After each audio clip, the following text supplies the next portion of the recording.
For some people, games are their whole lives. For some people, that's something to get past time. For me personally, games are an indisposable part of my life. I'm Zafiris Panagiotis. I'm one of the founders of Dragon Tail. There was a little kid that wanted to get Spider-Man from the comic book store. When he walked into the comic book store, right next to the Spider-Man comic, there was a big book, the title was Computer Games, and I was like, whoa, I want to do that.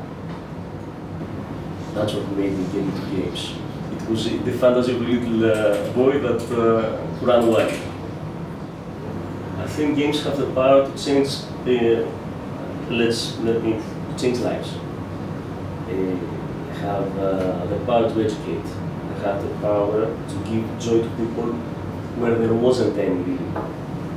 They have the power to transform opinions. Games are very, very powerful.